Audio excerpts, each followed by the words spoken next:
ठीक है, तो आज हम स्टार्ट कर रहे हैं हमारी स्टेम वर्कशॉप। ठीक है, तो फर्स्टली जो आप सभी का तारामंडल या उज्जैन प्लानिटेरियम में स्वागत है। ठीक है, तो तारामंडल किसी को पता है कि क्या होता है यहाँ पे ऊपर वगैरह क्या होता है? कोई आया है पहले इससे कभी? कोई नहीं आया तारामंडल? आप सब उज्जैन के हैं? वो आए हैं, एक आए हैं। ठीक है, तो तारामंडल क्या है? बेसिकली एक तरीके का डिजिटल प्लानिटेरियम है। मतलब यहाँ पे आपको जो आपका स्काई होता है, राइट, जो भी स्काई आप पुराना देखना चाहे, जब आपका बर्थ डेट है या आप फ्यूचर का स्काई देखना चाहे तो वो आप इस पे देख सकते हो ऊपर जाके। तो अभी हम बेसिकली यहाँ पे एक वॉयेजर करके डॉक्यूमेंट्री दिखाते हैं। तो वो वॉयेजर क्या है वगैरह वगैरह उसके बारे में आपको जानकारी मिलती है। तो आप आके अपने फ्रेंड्स फैमिली सबके साथ आके यहाँ पे प्लानिटेरियम में शो देख सकते हैं। ठीक है, और रही बात आज की, तो आज बेसिकली हम एक स्टेम वर्कशॉप कर रहे हैं। स्टेम मतलब पता है ना सबको? STEM। क्या होता है स्टेम का मतलब? किसी को आइडिया? स्टेम मतलब basically science, technology, engineering and mathematics, जो कि हमारा मॉडर्न सोसाइटी का फाउंडेशन है। ठीक है, तो साइंस, आप सब लोग साइंस स्टूडेंट्स हैं, राइट? माधव साइंस कॉलेज से ना, सब साइंस स्टूडेंट्स हैं, राइट? तो आप सब लोग क्या है? इंटेलेक्चुअल डिसेंडेंट्स है, आर्किमिडीज, केपलर्स, गैलीलियोस, वारामिर, आर्यभट्ट वगैरह है ना।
लोग को बुला के यहाँ पे वो एक्टिविटी करवाएंगे।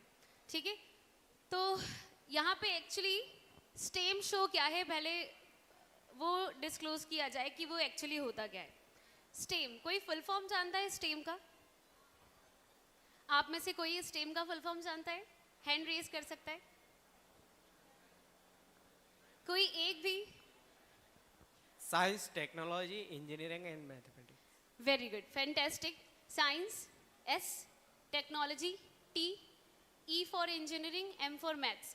तो यहाँ पे आपको साइंस, टेक्नोलॉजी, इंजीनियरिंग और मैथ्स से रिलेटेड एक्टिविटीज़ हम आपको करके दिखाएंगे और कोशिश करेंगे कि जो आप बुक में पढ़ते हैं, साइंस की बुक में थ्योरेटिकल पढ़ते हैं, फॉर एग्जांपल कोई भी प्रिंसिपल आप पढ़ते हैं, लेंस लॉ पढ़ते हैं, बर्नौलीज पढ़ते हैं, सेंट्रीफ्यूगल पढ़ते हैं, उन सभी को प्रैक्टिकल करके हम दिखाने की कोशिश करेंगे। ठीक है, तो मैं सबसे पहले आप सभी से एक ऐसी एक्टिविटी करवाऊंगी जिसके लिए कुछ भी सामान की ज़रूरत नहीं है।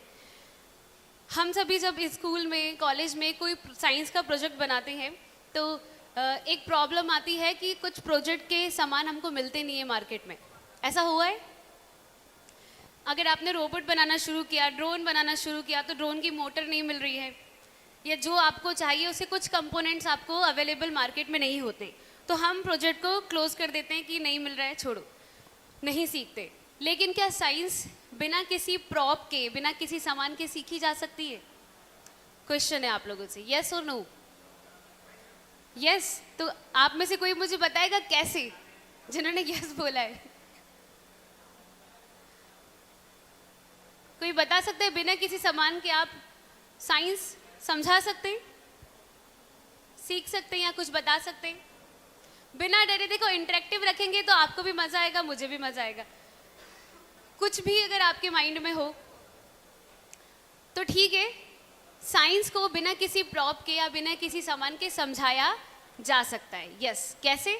तो करना क्या है, एक बात बताइए, जब आप लोगों को किसी की तारीफ करनी होती है तो आप लोग जेस्चर कैसा करते हो? ऐसा, ऐसा या फिर ऐसा? कैसा करते हो? करके दिखाना है। Very good. तो यही जेस्चर आपको बिल्कुल सही आपको बनाना है। ये बना लीजिए सभी। ठीक है, सभी को बनाना है, जो नहीं बनाएगा वो आउट माना जाएगा। ओके ठीक है सर, आपको भी बनाना है। ओके आपको भी बनाना है, प्लीज इसको बना लीजिए। ठीक है, तो ये है वो जेस्चर जिससे हम किसी को ब्यूटीफुल या फिर किसी को एडमायर करते हैं। लेकिन यही जेस्चर आपको एक साइंस सिखा देगा आपके ही बारे में, आपकी बॉडी का टाइप बताने वाला है। आगे बताती हूँ कैसे। करना क्या है, दोनों आंखें खुली रखिए और इसको अपने फेस के जस्ट सामने रखिए। हाथ को फेस के सामने रखिए। यूं नहीं रखना है, यूं रखना है जैसे मैंने रखा है। ओके डन, रखा। अब आपको होल दिखाई दे रहा है, राइट? सभी को ये होल दिख रहा है? इस होल के अंदर से दोनों आंख को खुला रखिए और मुझे होल के अंदर से देखिए। हाथ नहीं हिलाना है, फेस भी नहीं हिलाना है। दोनों हाथों को सिंपल रखिए, नॉर्मल हिलाइए मत। और उस होल के अंदर से मुझे देखिए। दिख रही हूं मैं? यस थोड़ा और तेज बताइए। Yes okay done. तो करना क्या है, अब धीरे धीरे, हाथ नहीं हिलाना, उसके होल से मैं दिखनी चाहिए। दोनों आंखें ओपन रखिएगा। अब एक काम करिए, लेफ्ट आईज अपनी क्लोज कर लीजिए। अब किस किस के होल से मैं गायब होगी वो हाथ ऊंचा करो। ठीक है, तो बहुत कम परसेंटेज है। ओके तो जब मैंने लेफ्ट आईज क्लोज करवाई तो आप सभी के होल से मैं फील्ड ऑफ व्यू से अलग हो गई। फिर से ये एक्टिविटी करना है, सामने रखिए। अब देखते हैं क्या होता है। फेस के सामने रखिए, दोनों आंखें ओपन। ओके अब फिर से सेंटर में मुझे देखिए। गुड। सेंटर के जो होल है उसमें से मैं दिखाई देनी चाहिए, मैं हिल नहीं रही हूँ। ओके ठीक है, अब क्या करिए, राइट आईज क्लोज कर लीजिए। अब किस किस के फील्ड ऑफ व्यू से मैं गायब हो गई? मेजॉरिटी। ठीक है, यहाँ वाले किसी में भी हाथ ऊंचा नहीं कर रहे हैं। क्यों? आप लोगों ने खाना पेट भर के नहीं खाया है? तो आप लोग हाँ या ना में सवार क्यों नहीं हो रहे? किस किस के फील्ड ऑफ व्यू से राइट आईज क्लोज करने पे मैं गायब हो गई थी? ठीक है, और बाकी जो लोग आपके लेफ्ट आई से गायब हुई थी मैं? ठीक है, तो इससे, इस एक्टिविटी से आपने एक्चुअली जाना क्या, हम सभी के बॉडी पार्ट में कोई एक हिस्सा, एक साइड बहुत ही प्रोमिनेंट एक्टिव होता है। जैसे कि कभी आग लग जाए या कुछ हाथ से आपको हटाना हो तो आपका राइट हैंड, जो राइट हैंड वाले हैं उनका राइट हैंड ही आगे आता है। ये जो लेफ्टी है उनका लेफ्ट हैंड आगे आता है। तो आप किस साइड के हो, आप राइट आइड पर्सन हो, लेफ्ट आइड पर्सन हो, ये चेक किया जा सकता है इस एक्टिविटी से। अच्छा, दूसरी क्या चीज़ सीखोगे इससे? दूसरी ये चीज़ सीखोगे कि हमारी दोनों आंखें हैं और दो को बोलते हैं bi, B I, bi. Cycle को भी इंग्लिश में क्या बोलते हैं? बाय साइकिल, क्योंकि इसमें दो टायर होते हैं। तो हमारी दो आईज है, हम बाइनोक्यूलर हैं, हम दोनों आंखों से देखते हैं। तो हम दोनों आंखों से अलग अलग एंगल से एक ही ऑब्जेक्ट को देखते हैं। लेकिन जो एनिमल हैं या बर्ड्स हैं वो है मोनोक्यूलर। ज़्यादातर एनिमल्स या बर्ड्स मोनोक्यूलर्स होते हैं। उनकी आंखें ऐसी नहीं होती, यहाँ लगी होती है, एक आंख यहाँ लगी होती है। पिजन देखा है, कबूतर? तो कबूतर क्या करता है, अपनी एक आंख से पूरे एरिया को देख लेता है और दूसरी आंख से इस पूरे एरिया को देख लेता है। लेकिन दोनों आंखों से अगर उसको देखा जाए तो वो 2 to 3% ही देख पाता है। तो इस तरीके से हमने चेक किया कि हम बाइनोक्यूलर तो हैं, लेकिन कौन सी बॉडी का पार्ट हमारा ज़्यादा प्रोमिनेंट है। तो जिनकी लेफ्ट आईज क्लोज करने पे मैं आउट ऑफ साइड हो गई, वो राइट आइड वाले हैं, उनके राइट बॉडी का पार्ट ज़्यादा एक्टिव होता है। जिनकी लेफ्ट राइट क्लोज करने पे लेफ्ट से गायब हो गई थी, वो लेफ्ट साइड वाले। ये रही बिना किसी सामान के थोड़ी बहुत आपकी साइंस सीखने की तरीका। ठीक है, अब दूसरी चीज़, दूसरी चीज़ वही बताऊंगी जिसमें आपको सामान की ज़रूरत नहीं पड़ेगी, क्योंकि आप फिर पहुंच जाओगे अपने फैकल्टी के बाद कि मेरे पास ये नहीं मिल रहा है मार्केट में, ये भी नहीं मिल रहा है, तो मैं प्रोजेक्ट नहीं बनाने वाला हूँ। लेकिन आप फिर भी किसी साइंस को समझना चाहते हैं तो आपको एक और एक्टिविटी करना है। अगर मैं माइक रख दूँ तो क्या मेरी आवाज़ आपको आ रही है? इस एक्टिविटी में मुझे दोनों हाथ का उपयोग करना है और आपके भी दोनों हाथ मुझे चाहिए, ठीक है? जो नहीं देगा, हाँ, नहीं देना ही पड़ेगा आपको दोनों हाथ। जो नहीं देगा वो आउट माना जाएगा, प्लेनेटोरियम में एंट्री भी देगी उसको, ठीक है? तो करना क्या है, बहुत मजा आएगा अगर आप करोगे। देखो सोने तो आए नहीं, आए हो सोने नहीं ना, तो कुछ सीखने आए तो करके सीखेंगे, क्योंकि हैंड्स ऑन है इस स्टेज पे। करना क्या है, आपको अपना उल्टा हाथ सामने रखना है, ठीक है? आपको अपना उल्टा हाथ सामने रखना है, उल्टा हाथ, उसकी एक फिंगर सामने रखना है। ये सब करेंगे, हंसना किसी को नहीं है, सबको सामने करना है, ओके? ठीक है? हाँ, देख लीजिए ध्यान से सर, जो नहीं करे उसको प्लेनेटेरियम में एंट्री नहीं होनी चाहिए। चलिए, तो सीधा हाथ आपने सामने रखना है और सीधे हाथ की जो उल्टा हाथ आगे रखना है और उल्टे हाथ की जो एक फिंगर है वो आपको अपने फेस के इन फ्रंट ऑफ रखना है। करना क्या है, एक आंख बंद करके उस फिंगर की नेल्स की टिप है ना, उसको फोकस करना है। कर रहे हो फोकस? पक्का? तो देखो आपके साथ एक चीज हो रही है कि जब आप फिंगर पे फोकस कर रहे हो तो पीछे का बैकग्राउंड ब्लर हो गया, हुआ? अच्छा, अब आप पीछे के बैकग्राउंड को देखो तो फिंगर ब्लर हो गई। एग्जैक्टली यही हुआ। ये इंड्यूस्ड ब्लाइंडनेस आपने सीखा, हिंदी में प्रेरित अंधत। लेकिन अभी साइंस खत्म नहीं हुई है। क्या करना है, ट्विस्ट तो आने वाला है। थोड़ा सा माइक और ऊंचा कर दीजिए, ठीक है? तो ये लेफ्ट हैंड आपको सामने रखना है, फिंगर एकदम सामने। एक आंख बंद करके फिंगर की टिप को यानी कि नेल्स को ध्यान से देखते रहना है। देखते रहो, देखते रहो, कंटिन्यूस देखते रहो। वेरी गुड, फोकस आपका अब इंक्रीज हो रहा है। अब क्या करना है, जो आपका सीधा हाथ है उसको पीछे से ऐसे घुमाना है और उंगली के ऊपर उंगली रखना है, एक आंख बंद करके।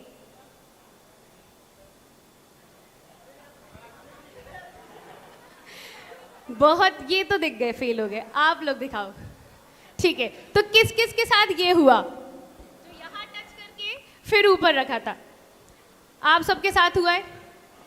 बहुत ही कम लोग होंगे जिन्होंने एग्जैक्टली फिंगर के टिप पे फिंगर रखी होगी। बाकी सब लोगों ने क्या किया, यहाँ डाल दिया फिंगर, फिर टच किया, नहीं वो तो यहाँ है, और फिर उसको ऊपर रखा था। यही हुआ था? ईमानदारी से बताओ, झूठ बोलोगे तो पाप लगेगा।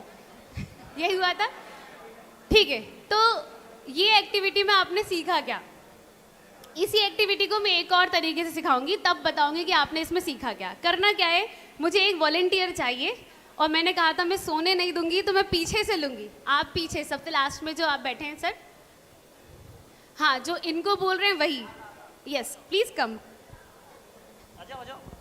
देखिए मेरी नजरें सभी पे है, तो जो भी अगर जरा भी मुंह फाड़ेगा उसको सबसे पहले बाहर लाया जाएगा।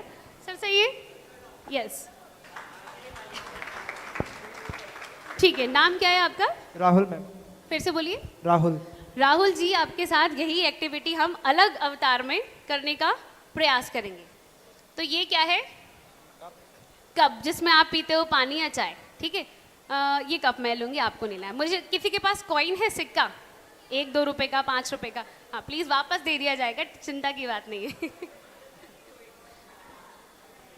नहीं, ये कॉइन हम राहुल को बिल्कुल भी नहीं देंगे, ये मेरे पास ही रहेगा। 2 का सिक्का भी आने लग गया, वेरी गुड, ठीक है?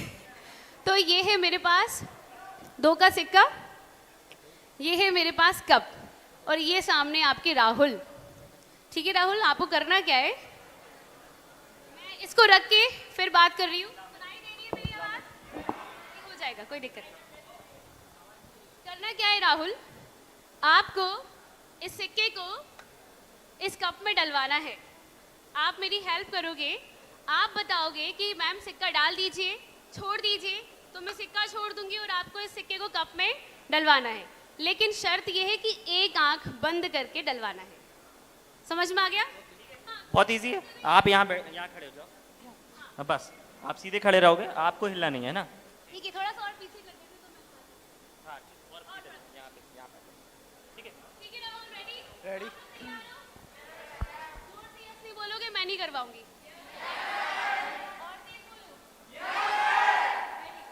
राहुल एक आंख बंद कर लो, जो आंख पसंद नहीं है वो बंद कर लो, ऐसे बंद कर लोगे तो मुझे अच्छा लगेगा, ठीक है?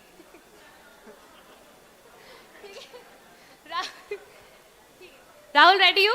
रेडी। देखो आंख खोलना नहीं है, वही वाली आंख खोले रखना है, इसको बंद रखना है, ठीक है? करना क्या है, सिक्के को कप में डलवाना है। तुम बताओगे मैम डाल दीजिए या सिक्का छोड़ दीजिए, तो मैं छोड़ दूंगी, ठीक है? अब मुझे हाथ आगे पीछे लेफ्ट राइट क्या करना ये भी मुझे आप बताओगे, ठीक है? रेडी? चलो। ये रहा सिक्का, ये रहा कप। चलो राहुल बताओ मैं आगे पीछे कहाँ हूँ, सिक्का छोड़ दूँ? माइक में बोलो। आपको डायरेक्ट करना है कि कहाँ आगे जा रहा है या पीछे जाना है, राइट जाना है, लेफ्ट जाना है। Okay okay. हाँ बोलो।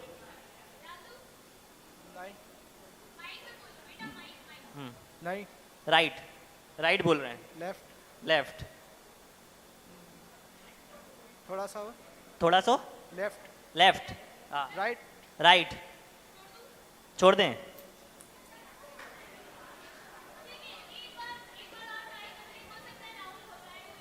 ठीक है। राहुल आप दूसरी आंख बंद कर दो, जो आप खोली थी ना उसको बंद करके इसे रेडी। तुम्हें बताना है मैं छोड़ दूं या नहीं।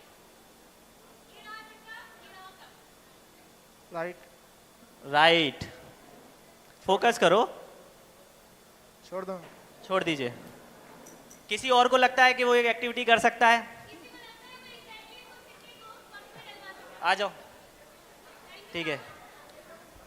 तो एक्सपेरिमेंट का एक रूल होता है। एक्सपेरिमेंट का एक रूल होता है कि जब एक बार हम कर रहे हैं, अगर फेल हो गए तो हमको बार बार करके देखना पड़ता है। तो आप सेकंड टाइम, फिर थर्ड टाइम, हम 3 टाइम करेंगे। आपका नाम बताइए। नहीं ये कुछ नहीं सुमित। करते। क्या नाम है? सुमित एक आंख जो पसंद नहीं है वो बंद कर लो जल्दी से। बंद करना है, ऐसे बंद करना है। अभी आपने उनको देखा था, राहुल को, ठीक है? ओके तो आपको अपनी लेफ्ट आईज पसंद नहीं है, राइट? ठीक है, अब आपको बताना है कि मैं डाल दूं, सिक्का छोड़ दूं या नहीं, ये बोलना है, ओके? और लेफ्ट राइट ये भी बोल सकते हो। ये लीजिए। थोड़ा आगे, फॉरवर्ड, आगे बोल रहे हैं करने को। फ्रंट में थोड़ा सा आगे कीजिए। आगे। अभी थोड़ा सा लेफ्ट में, हल्का सा राइट। छोड़ दीजिए। तीसरा कौन था? आ जाइए जल्दी।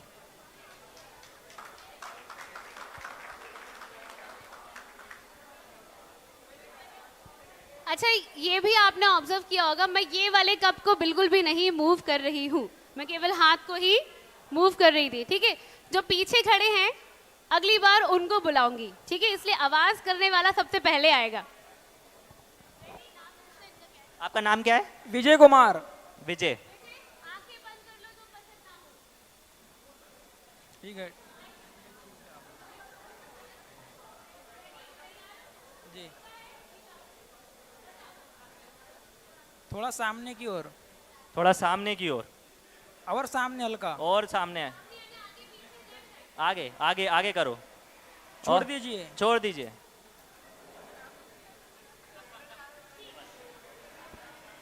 ठीक है, तो कोई भी ये जोरदार वाली तालियां। बास्केटबॉल गोल नहीं कर पाए। एक बार सभी के लिए जोरदार तालियां बजा दीजिए। ये सिक्का किसका था? हाँ प्लीज, थैंक यू 2 का सिक्का देने के लिए। चलो, तो ये एक्टिविटी मैंने 1 नहीं 2 नहीं 3-4 लोगों के साथ किया, और आपने इस एक्टिविटी से ये जाना और इस एक्टिविटी से ये जाना कि आपकी आंखें, अगर आप एक आंख बंद करते हो तो आपको दूरी नहीं दिखाई देती। दूरी किसके बीच? किसी 2 ऑब्जेक्ट के बीच की जो डिस्टेंस है वो आपको दिखाई नहीं देती। ये देखा आपने, ऑब्जर्व किया, अभी खुद से किया है, ठीक है?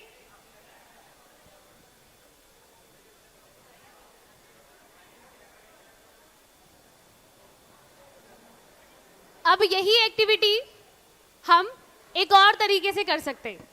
तो इसे पहले बोलते क्या है? इसे कहते हैं परसेप्शन ऑफ डेप्थ, यानी मानव दृष्टि की आंखों की गहराइयां। आपने देखा है, सभी ने तारे देखे हैं? किस ने तारे देखे हैं? दिन में तारे देखे हैं? अच्छा नहीं देखे, दिन में तारा देखा है, तारे नहीं। किन किन ने रात में तारे देखे हैं? रात वाले हाथ ऊंचा करो। तो अभी जो स्टार्स दिखाई दे रहे हैं वो गिनत है या अनगिनत? अनगिनत दिख रहे हैं? पक्का? बहुत लकी हो आप लोग। मुझे तो भोपाल में गिनत स्टार्स ही दिखाई देते हैं, क्योंकि लाइट पोल्यूशन इतना ज़्यादा है, मैं 4-5 स्टार के बाद आगे मेरी गिनती ही नहीं जाती, क्योंकि स्टार्स दिखते ही नहीं है। तो आपने ये ऑब्जर्व किया है कि सारे तारे आप काउंट करते हो 1 2 3 4 5 6, राइट? तो सारे तारे एक ही प्लेन में आपको दिखाई देते। तो क्या सच में सारे तारे एक लाइन से हैं? नहीं, उनके बीच में कई सारी लाइट ईयर्स का डिस्टेंस होता है। लेकिन क्या आपको डिस्टेंस दिखाई देता है?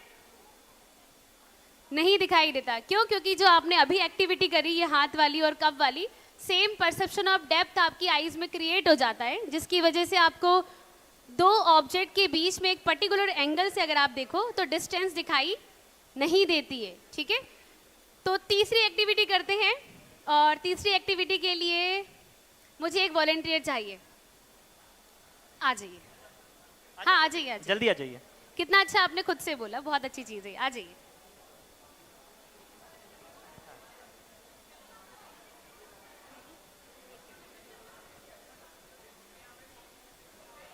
तो ये मेरे पास स्ट्रॉ की एक लंबी सी लड़ी बना के रखी है। आप लोग बम की लड़ियाँ फोड़ते हो, मैंने स्ट्रॉ की लड़ी बना के रखी है। इससे आप कुछ सीखने वाले हो। करना क्या है, आपका नाम बता दीजिए। मंडोर। चैतन्य। ठीक है, तो चैतन्य इसको थोड़ा सा अपनी ओर पुश करो, खींचो। ठीक है, बस बहुत ज़्यादा तेज नहीं, टूट जाएगा, थोड़ा ही धीरे। ठीक है, अब मेरी बात आप तक पहुंच रही है। पहुंच रही है? सभी तक मेरी आवाज़ पहुंच रही है पीछे? तो आवाज़ जाती हुई, ट्रेवल करती हुई दिखाई दी किसी को? किसी को दिखी कि मेरी आवाज़ करके जा रही हो? हाँ, अच्छा, यानी कि साउंड वेव्स दिखाई नहीं देती हैं। तो यहाँ पे हम कोशिश कर रहे हैं कि आपको साउंड वेव्स दिखाई दे। ठीक है, तो अभी ध्यान से देखिए, सर कुछ करेंगे जिससे आपको अभी साउंड वेव्स ट्रेवल करती हुई नजर आएंगे। ठीक है, ओके। देखिए क्या हो रहा है, स्पीड में एक वेव जाके चैतन्य से टकराकर वापस सजल सर के पास आ रही है। अच्छा, अगर इसी लाइंस को हम ट्विस्ट करें, आप पकड़े रहिए, आप कुछ मत करिए। ठीक है, तो हमने साउंड वेव्स में वेवलेंथ पढ़ा, एम्पलीट्यूड पढ़ा, क्रस्ट एंड थ्रो, श्रिंग एंड गर्थ पढ़ा, लेकिन ये सब पढ़ा ही, रियल लाइफ में देखा नहीं है। तो अभी ये जो वेवलेंथ है, दोनों जो पाइप्स की या स्ट्रॉ की वेवलेंथ है, वो हम क्या कर रहे हैं, कम कर रहे हैं। तो पहले हम थोड़ा कम करते हैं। ठीक है, ओके, बस। ठीक है, अब इनकी और इनकी बीच की दूरी आप देखिए। ठीक है, फिर आगे हम इसकी डिस्टेंस लिखेंगे। अभी वेवलेंथ कम करा, एम्पलीट्यूड आप देख रहे हो। अब इसकी फ्रीक्वेंसी बढ़ती है या नहीं ये चेक करते हैं। ठीक है, सजल सर करिए, टाइट खींचिए उसको। ठीक है, तो जब हमने प्लेन स्ट्रॉ किया था उसके कंपैरिजन में इसकी फ्रीक्वेंसी थोड़ी सी स्पीड तेज हो गई, यानी फ्रीक्वेंसी थोड़ी सी बढ़ी। ठीक है, एक काम करिए, थोड़ा और ट्विस्ट कर लीजिए। अब क्या हुआ, वही वेवलेंथ पास में आ गई है ना। अब देखते हैं कि इसकी फ्रीक्वेंसी बढ़ती है या घटती है। ठीक है, टाइट पकड़ के रखिए, एक मिनट, थोड़ा रेडी।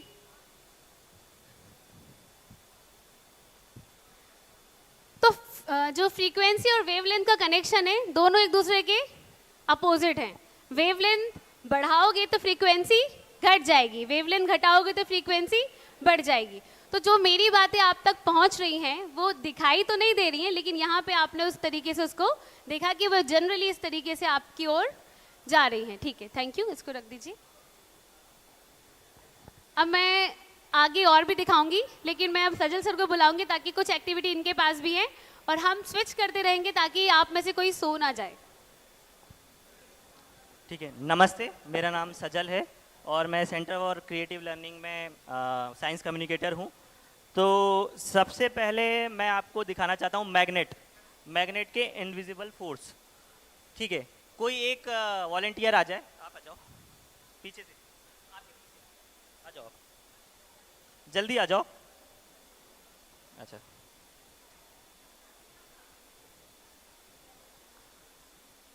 ठीक है, तो हम बच्चों के खिलौने से खेलना सीख रहे हैं। बच्चों में एक खास बात है कि वो किसी भी चीज़ को बहुत ध्यान से देखते हैं, और जो उनका ध्यान से देखना है वही साइंस का पहला स्तंभ है कि की ऑब्जर्वेशन। जब तक कि आप ऑब्जर्वेशन नहीं करेंगे, उसके बाद आप उसको एक्सपेरिमेंट में नहीं जाएंगे, फिर मेथड नहीं बनाएंगे, फिर उसको टेस्ट नहीं करेंगे, तब तक आपको साइंस समझ में आएगी नहीं। तो पहला स्टेप हमारा ये खिलौने दिखाने का मकसद सिर्फ यही है कि आपका अटेंशन इस तरफ आए, क्योंकि अटेंशन पहले से वीक है। बच्चों को हम बोलेंगे कि हाथ ऊपर करो तो सब बच्चे हाथ ऊपर करेंगे, लेकिन आप लोग तो समझदार लोग हो, समझदार लोग तो सुनते नहीं हैं, अपने मन की करते हैं। तो ये छोटे छोटे खिलौने बनाए ताकि आप लोग इस तरफ देखें। तो आपका नाम क्या है? प्रतिभा चौधरी। प्रतिभा हमारे साथ हैं। प्रतिभा के पास एक पेन है और एक किट है हमारे पास। इसमें हमने मैग्नेट लगा रखी है, इसको बोलते हैं रिंग मैग्नेट। अब प्रतिभा इसको बैलेंस करने की कोशिश करेंगी। इसको बैलेंस करने की कोशिश करो। हाँ, इसको हम ये लेविटेटिंग पेंसिल बोलते हैं इसको। अंजलि मदद कर देना ना। तो लेविटेटिंग पेंसिल में हम कुछ एक इनविजिबल फोर्स है। नेचर में 4 तरीके के फोर्स होते हैं। पहला, आप लोग सब साइंस के स्टूडेंट है ना? कोई ऐसा तो नहीं जो नॉन साइंस बैकग्राउंड से हाथ पहले से बता सकता है? सब science, BSc, physics, math, chemistry यही सब पढ़े हैं ना? ठीक है। तो नेचर में फंडामेंटल 4 फोर्स है। तो एक फोर्स का नाम है ग्रेविटेशनल फोर्स, उस पर हम इसके बात करेंगे। और एक फोर्स होता है इलेक्ट्रोमैग्नेटिक फोर्स। तो इलेक्ट्रोमैग्नेटिक फोर्स का एक पार्ट है। तो इन्होंने प्रतिभा ने पेंसिल को बैलेंस कर रखा है। कोई बता सकता है कि ये पेंसिल बैलेंस क्यों हुई? किस फोर्स के कारण हुई? कोई बता सकता है? हाँ, आपको नहीं दिख रहा? आ जाओ, आप इधर आके खड़े हो जाओ, इधर इधर बीच में। आप आगे देख सकते हो। दिख रहा है? दिखा अभी? ये पेंसिल हवा में है। तो कोई बता सकता है कि फोर्स कौन लगा रहा है, कहाँ पे लगा रहा है, किस पे लगा रहा है, कैसे लग रहा है? कोई बता सकता है? अंजलि माइक दो। आपका आंसर क्या है? चुंबकीय बल। चुंबकीय बल। कौन कौन सहमत है? चुंबक एक फोर्स है। बाकी लोग जो सहमत नहीं है, कौन कौन सहमत नहीं है? दोनों में नहीं है? कोई एक तो चुनिए। चुंबक है कि नहीं है? चुंबक में बल होता है कि नहीं होता है? तो जो देख रहा है उसको बताने में हमको क्या दिक्कत है? तो चुंबक बल लगा रही है? हाँ, यस, जोर से, यस। और कोई दूसरा बल? और कोई दूसरा बल? सिर्फ चुंबक का बल है? और कोई कौन से बल हो सकते हैं? एक आइजैक न्यूटन का कोई बल है? ग्रेविटी। ग्रेविटी भी लग रही है। तो पेन से जो ग्रेविटी है उसको नीचे की तरफ खींच रही है, ग्रेविटेशनल फोर्स।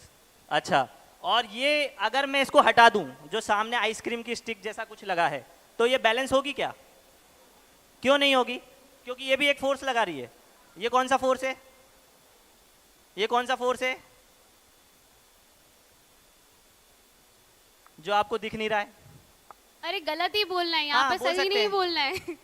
यहाँ बोल गलत सकते बोलना है। जो पता है वो बोल दीजिए, इट्स ओके। गलत सही तो क्लासरूम नहीं है ये तो इंटरेक्टिव आप सेशन बताना है। चाहोगी प्रतिभा? कुछ भी नहीं। तो ये इसको बोलते हैं नॉर्मल फोर्स। जब आप किसी दीवार को धक्का लगाते हैं तो दीवार भी आपको वापस धक्का लगाती है ना? इसको बोलते हैं हम न्यूटन्स कौन सा लॉ? 3rd law.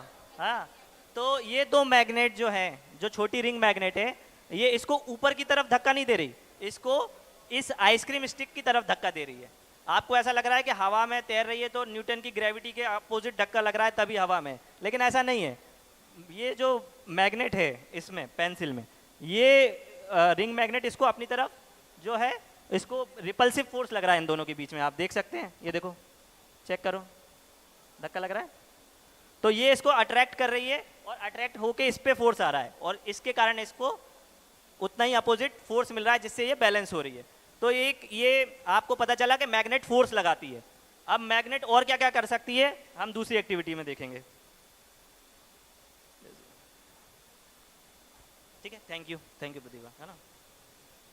ठीक है। तो ये गांधी जी का चरखा है हमारे पास। चरखे से क्या करते हैं? चरखा काय के लिए यूज होता है? धागा बनाने के लिए। तो हमने इसमें थोड़ा सा मॉडिफिकेशन किया है। इसमें धागा तो है, लेकिन इसके साथ जो धागा है वो मैग्नेट को घुमा रहा है। यहाँ पे भी मैग्नेट है, मैग्नेट है तो मैग्नेटिक फोर्स है, ठीक है। अब अंजलि जो है इनको घुमा के बताएंगी, तो फिर आपको देखना है कि क्या हो रहा है इसमें। उधर भी अंजलि, इस साइड भी।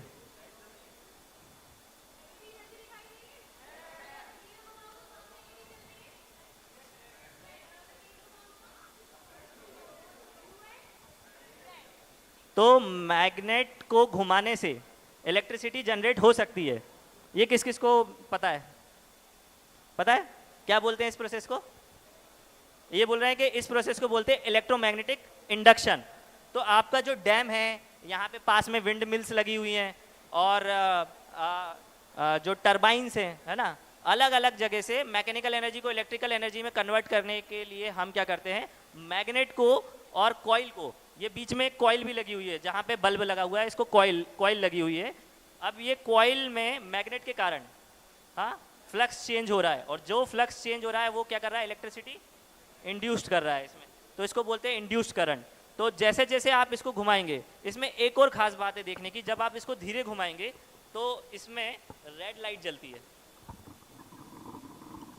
रेड लाइट ब्लिंक करेगी। लेकिन अब अगर इसको मैं जोर से घुमाऊंगा तो ब्लू एलईडी भी चलेगी। तो हम सबको पता है कि रेड एलईडी का जो रेड कलर है उसकी वेवलेंथ जो है ज़्यादा होती है, एनर्जी कम होती है, तो उसको कम एनर्जी चाहिए जनरेट करने के लिए। और ब्लू एनर्जी जो है वो ज़्यादा, उसमें कम वेवलेंथ होती है, ज़्यादा एनर्जी होती है, तो ज़्यादा एनर्जी चाहिए, तो इसको बोलते हैं इलेक्ट्रोमैग्नेटिक इंडक्शन। तो मैग्नेट भी कुछ प्रकार का फोर्स इस कॉइल पे लगा रहा है, और इस फोर्स के कारण जो ये मैग्नेटिक फील्ड चेंज हो रही है इसके अंदर, उसको हम बोलते हैं इलेक्ट्रोमोटिव फोर्स। उससे जो है करंट इंड्यूस होगा, जो आपको दिखा उसमें फोर्स मैग्नेट ही लगाएगा। तो अलग अलग फोर्स के अलग अलग हम एप्लीकेशन देख सकते हैं, जैसा कि दिखा। अब इसके अलावा एक और मैं दिखाता हूँ यहाँ पे, एक सेकेंड, लाइट दिख रही है? तो क्या हो रहा है इसके अंदर, आप गैस कर सकते हैं। अब तो 2 बार मैंने बता दिया कि मैग्नेट के कारण जो जो फोर्स आ रहे हैं। आपको दिख रहा है कौन कौन सी एलईडी जल रही है? ब्लू। अब इसके अंदर क्या होगा जो मैं मूव कर रहा हूं, मैग्नेट। तो मैग्नेट के कारण ही एलईडी, अब जो मैग्नेटिक और कॉइल के बीच में रिलेटिव मोशन होता है उससे इलेक्ट्रिसिटी प्रोड्यूस होती है। आप कैसे भी कर सकते हो। तो एक एग्जांपल ये है इलेक्ट्रोमैग्नेटिक इंडक्शन का, ठीक है। अब हम सिंपल डीसी मोटर बताएंगे, जो आपको अलग अलग तरीके से, जो सिंपल आपका पंखा होता है, अलग अलग जगह मोटर्स आपने देखी होगी। एक जो सिंपलेस्ट मोटर का फॉर्म है, इसको हम बोलते हैं डीसी मोटर। तो ये हमने कॉपर वायर लिया है और एक सेल है जो आपका घड़ी में यूज होता है, वो सेल से सेफ्टी पिन के थ्रू उसको कनेक्ट किया हुआ है। तो इलेक्ट्रिसिटी जो है पिन के थ्रू उस कॉपर वायर में से जा रही है, और वो कॉपर वायर में से इलेक्ट्रिसिटी जा रही है, तो उसमें मैग्नेटिक फील्ड जनरेट हो रही है, करंट प्रोड्यूसेस मैग्नेटिक फील्ड। और जो मैग्नेट है, मैग्नेट के कारण उस मैग्नेटिक फील्ड पे फोर्स लग रहा है, तो आपको पूरा जो कॉइल है वो घूमता हुआ दिखेगा। दिखाओ, दिखा दिया। तो ये भी एक मैग्नेट का खिलौना है, जिससे आप इलेक्ट्रोमैग्नेटिक इंडक्शन, डीसी मोटर, अलग अलग तरीके के कॉन्सेप्ट आप छोटे छोटे सीख सकते हैं, ठीक है। तो न्यूटन्स लॉ पे मैं एक और चीज़ बताता हूँ फोर्स को लेके, जो हम फोर्स पे बात चल रही है, कि अब आप लोगों को एक बार में बताना है ना।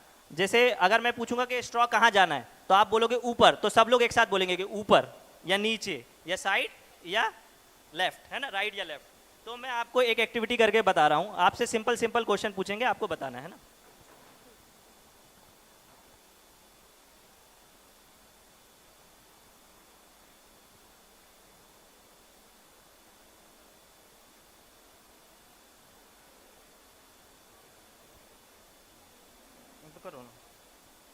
तो न्यूटन्स थर्ड लॉ आपने सुना होगा। तो every action has equal and opposite reaction. तो आपको बताना है ना, अब मैं इसमें फूंक मारूंगा, आपको बताना है एक्शन कहाँ हो रहा है और रिएक्शन कहाँ हो रहा है, ठीक है। हाँ, कहाँ पे जाएगा स्ट्रॉ, किस तरफ? एक साथ सब लोग बोलेंगे ऊपर। कितने लोग बोल रहे हैं ऊपर? और कोई दूसरा आंसर? राइट, नीचे। कोई बोल रहा है नीचे, कोई बोल रहा है ऊपर, और कोई तीसरा राइट। आप राइट बोल रहे हैं, तो भैया राइट भी। चारों आंसर हमारे पास आ गए। अब आपको देखना है ना, कहाँ आया? पीछे की तरफ, पीछे की तरफ है ना। अब आप बताओ, अब मैंने इसको अपोजिट कर दिया तो कहाँ आएगा? पक्का पीछे ना। हाँ ठीक है। क्यों आ रहा है कि यहाँ पे हवा निकल रही है तो यहाँ आ रहा है, ठीक है। देखो ठीक है, अब कहाँ जाएगा? अगर मैंने राइट से इसका मूव कर 100%, कोई कह रहा है लेफ्ट जाएगा, कौन कौन बोलेगा लेफ्ट जाएगा? हाथ उठाओ। कोई नहीं, अगर लेफ्ट पीछे देखना है ना।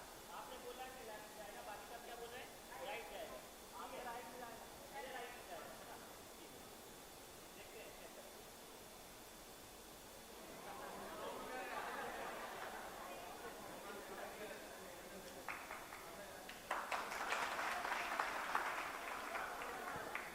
न्यूटन्स लॉ तो हम बचपन से पढ़ रहे हैं और हम एक्शन रिएक्शन भी पढ़ रहे हैं कि एक्शन कहीं है, रिएक्शन कहीं है। तो कोई बताएगा कि एक्शन कहाँ पे हो रहा है, रिएक्शन कहाँ हो रहा है इसमें?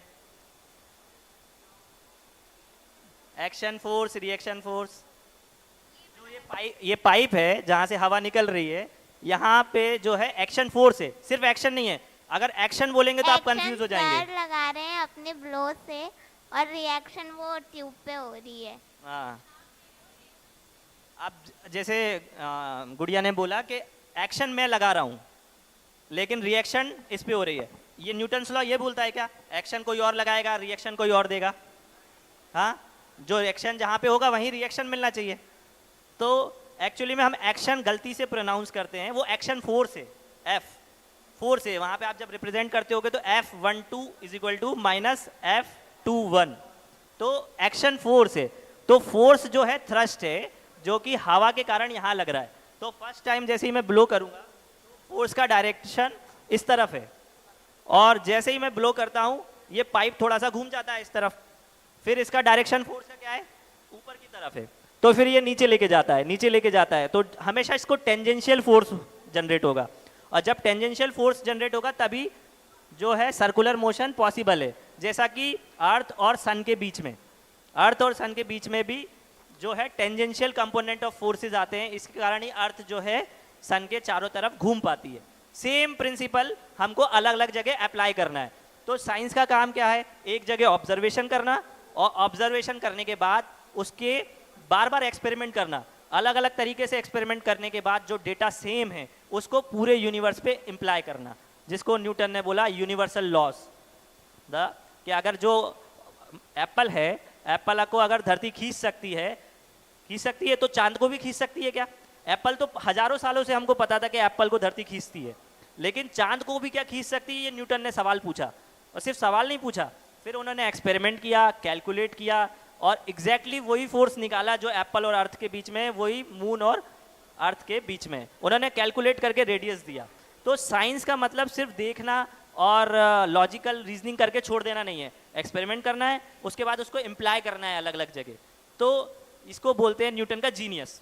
तो अब यूनिवर्सल लॉ जो है वो गैलेक्सी, ब्लैक होल, हर जगह सेम लॉ है। जो आपने एप्पल और अर्थ के बीच में देखा वही लॉ सब जगह, चाहे गैलेक्सी के लो, अभी आप प्लेनेटोरियम देखोगे, अलग अलग ऑब्जेक्ट्स हैं, इनफाइनाइट नंबर्स ऑफ ऑब्जेक्ट्स हैं, उन सब पर ग्रेविटेशनल फोर्स लग रहा है। तो एक हम ग्रेविटी पे एक लास्ट मैं किट करूंगा, उसके बाद अंजलि करेंगी। तो कोई एक वॉलंटियर आ जाए, कोई एक, आप आ जाओ, आप आ जाओ, आप, हाँ आप ही आ जाओ, आप कोई भी ऐसा है। तो आपने ग्रेविटी को देखा, ग्रेविटी क्या करती है? नीचे चीज़ों को गिराती है। क्या ग्रेविटी किसी चीज़ को बैलेंस भी कर सकती है? ये हम देखने की कोशिश करेंगे। ठीक है, आपका नाम क्या है? रचना मालवी। रचना मालवीय। रचना, एक काम मैं आपको दूंगा, टूथपिक दे दो एक, ये रखी टूथपिक है, सिंपल।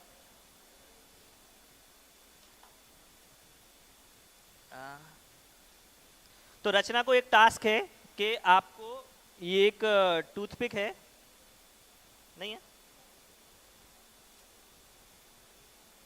ये टूथपिक को बैलेंस करना है, बैलेंस करना है इसको आपकी एक फिंगर टिप पे ऐसे, ठीक है। तो आप सब लोगों को देखना है, आप हाथ ऊपर करो, हाँ।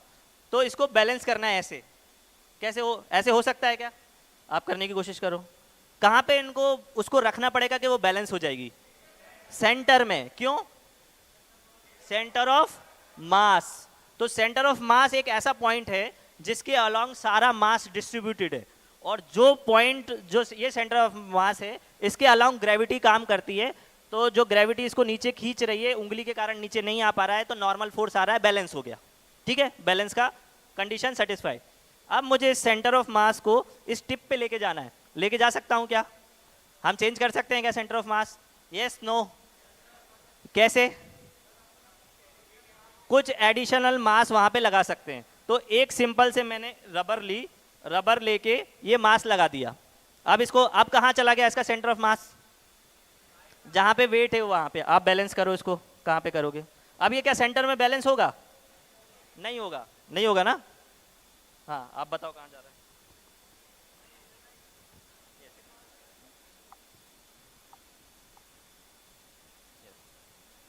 हाँ, यहाँ रखो।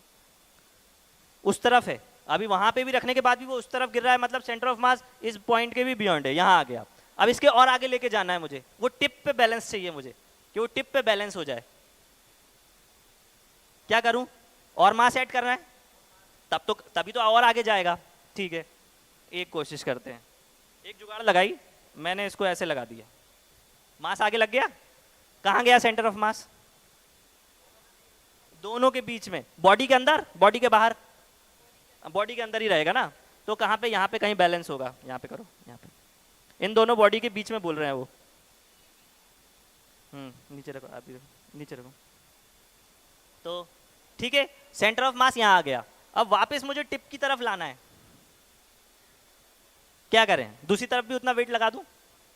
हाँ, तो एक और वेट लगा रहे हैं हम। हाँ, अब आप हाथ दिखाओ, है ना? आ गया क्या? पक्का? तो क्या होगा? बैलेंस हो जाएगा? ऐसा ही रहेगा कि ऐसा बैलेंस हो जाएगा? यस और नो? यस और नो? Yes, no? छोड़ दूं?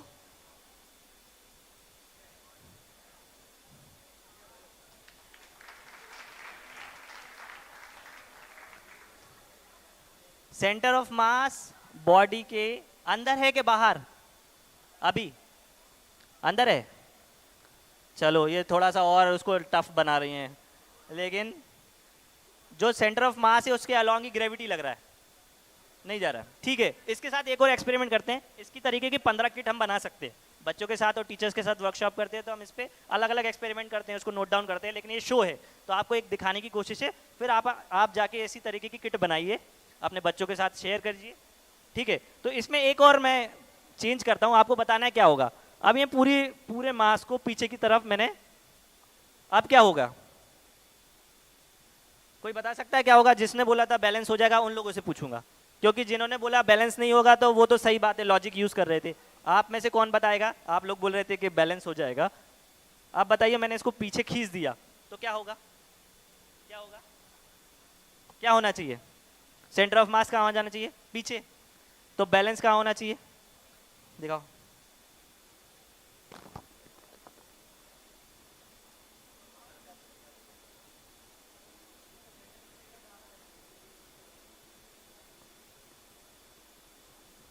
क्या हो गया? थोड़ा सा टिल्ट हो गया। हाँ, पहले एकदम वर्टिकली खड़ा, सीधा खड़ा हुआ था, थोड़ा सा टिल्ट हो गया। थोड़ा सा और पीछे करता हूं।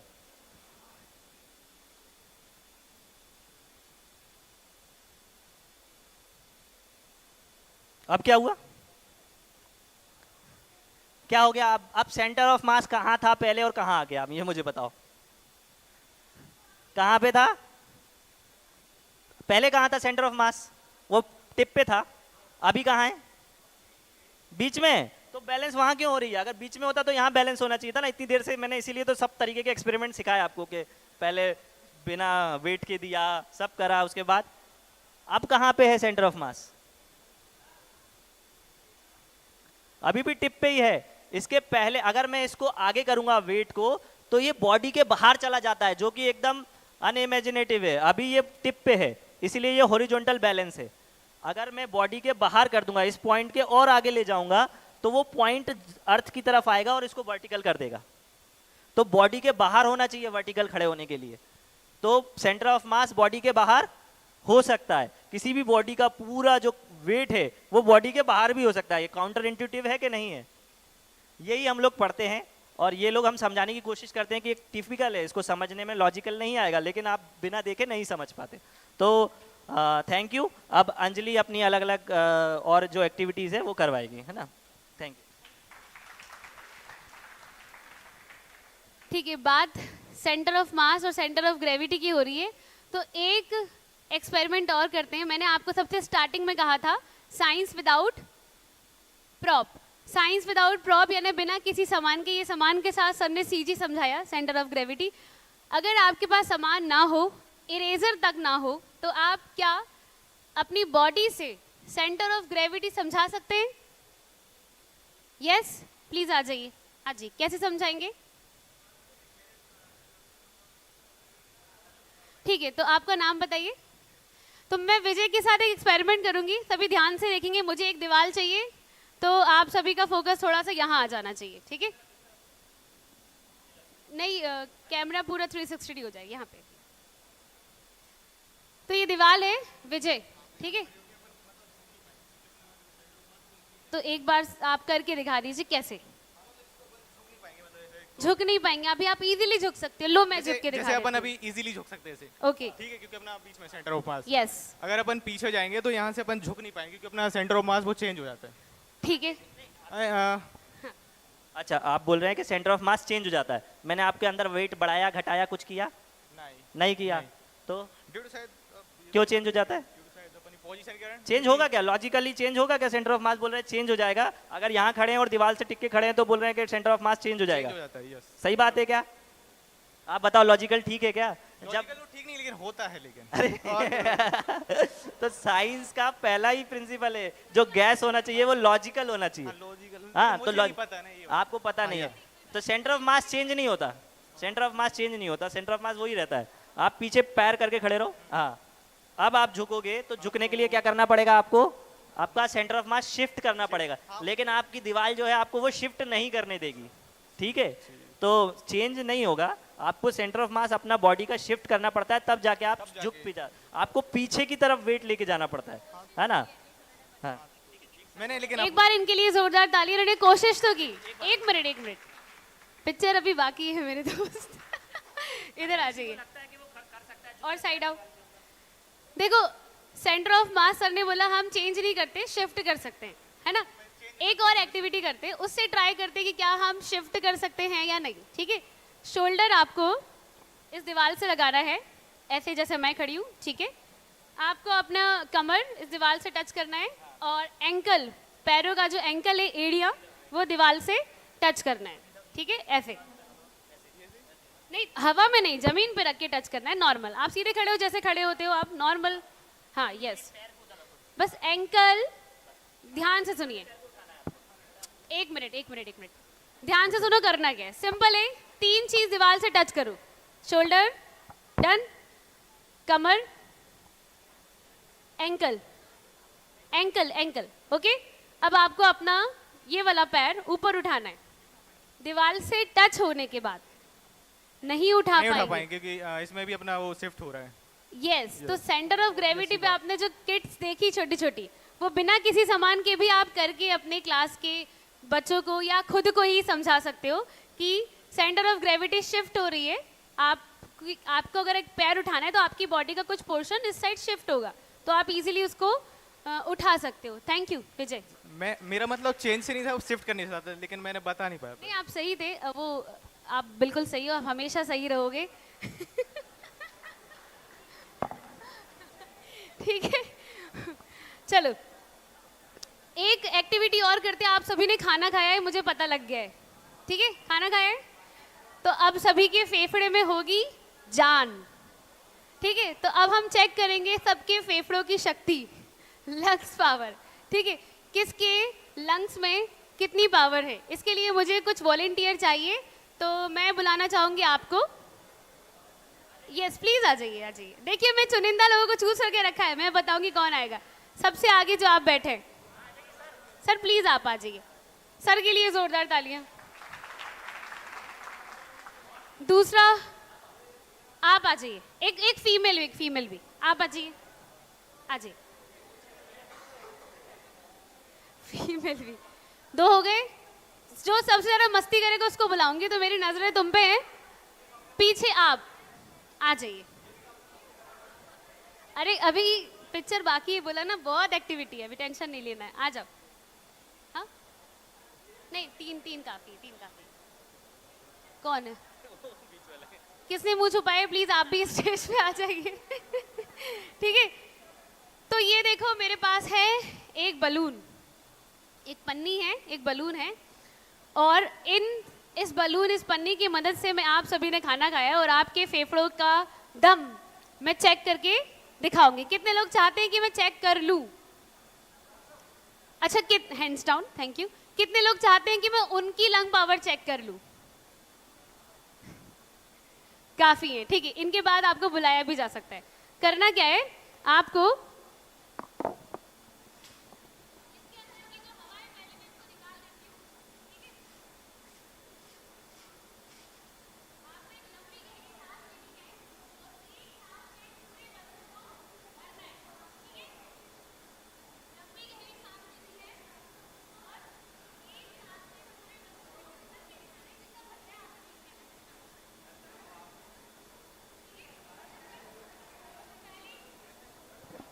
तो गर्ल्स फर्स्ट की नीति चली आ रही है आज तक, तो हम इनसे ट्राई करें। आपका नाम बताइए, फिर से बोलिए। मुस्कान। मुस्कान। तो मुस्कान, एक बार लंबी गहरी सांस लीजिए और अपने फेफड़ों का दम सबको दिखा दीजिए। रेडी? ओके, तो चेक करें कि मुस्कान के लंग्स में कितनी पावर है। मुझे दीजिए। ठीक ठाक पावर है मुस्कान के लंग में, वेरी नाइस। अब मुझे दीजिए। अब मैं क्या करूंगी, मुस्कान की हवा निकाल दूंगी इस पन्नी से।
देखिए, सबको मौका मिलना चाहिए। एक ही बच्चा बार बार आएगा, चीटिंग है ये वाली।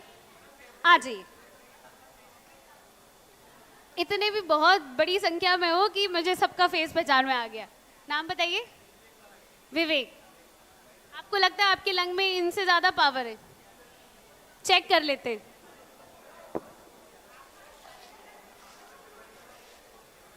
एक ही सांस में पूरे बलून को भरना है। दूर जाओ, दूर जाओ, दूर जाओ, दूर जाओ।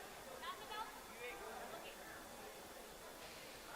बहुत ही शानदार।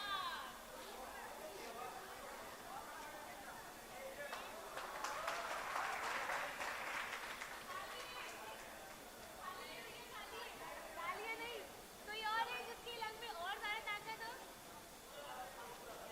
पूरा भरना चाहिए। नहीं, ये भरता है। जिन्होंने बोला पूरा नहीं भरता है, मैं भर के दिखाऊंगी, लेकिन पहले आपकी लंग की पावर चेक करी जाए। आप बैठ जाओ, मैं आपको करने ही नहीं दूंगी। ठीक है, नाम बताइए। देवेंद्र। तो देवेंद्र, आप भी फर्स्ट टाइम आ रहे हो स्टेज पे?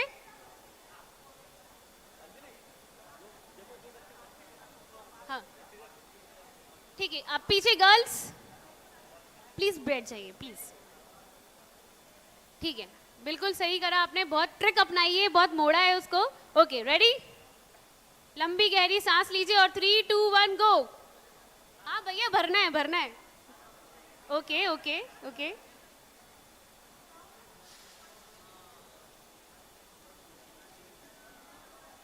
ठीक है, तो ये आए थे अपने फेफड़े की ताकत दिखाने।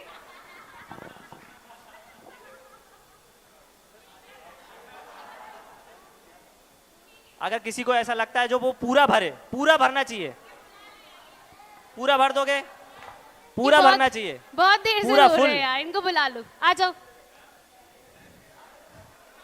उसे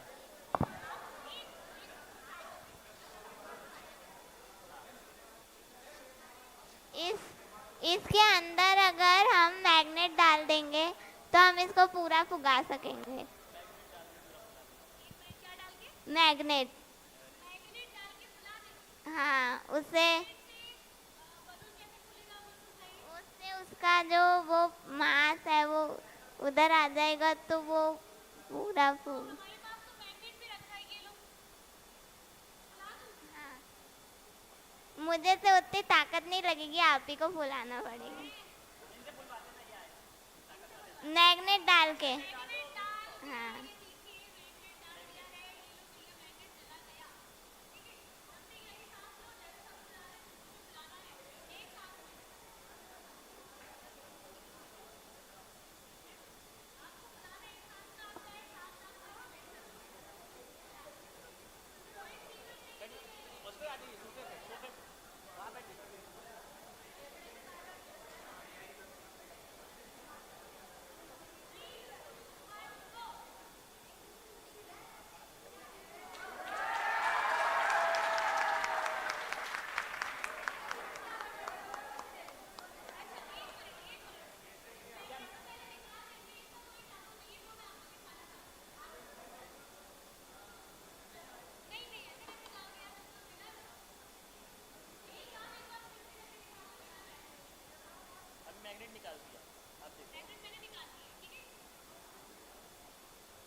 दीपक ने अपने फेफड़े का दम नहीं दिखाया है और ये एक्टिविटी किसी की लंग पावर चेक करने के लिए नहीं थी।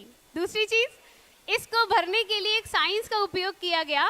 आपने दीपक को ध्यान से देखा भरते, क्या कर रहे थे वो? दूर से हवा कर रहे थे। तो दूर से हवा करने पे ये पूरा कैसे भर गया? अब यहाँ पर आ जाते हैं एक बहुत ही फेमस साइंटिस्ट बर्नौली, ठीक है, उनकी थोड़ी सी साइंस इसमें लग जाती है। बर्नौलीज प्रिंसिपल सबने पढ़ा है? याद तो नहीं होगा, पढ़ा है? हाँ, मुझे भी इतना याद नहीं है, लेकिन पढ़ा तो है ना। होता क्या है,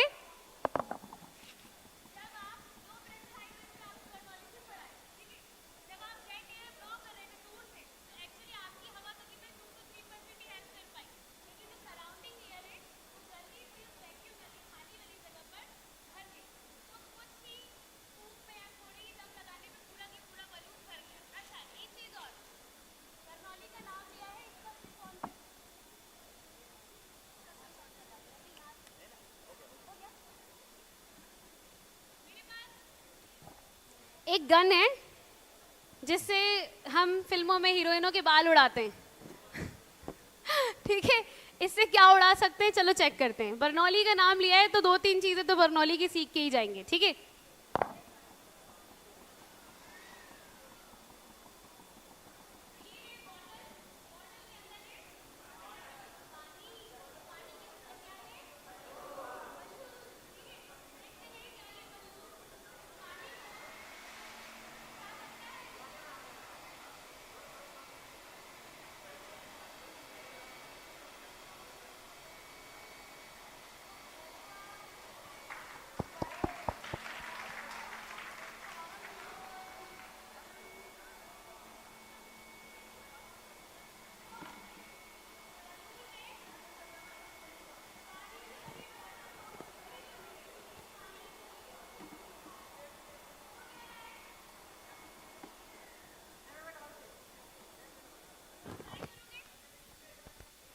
वीडियो बनाओगे?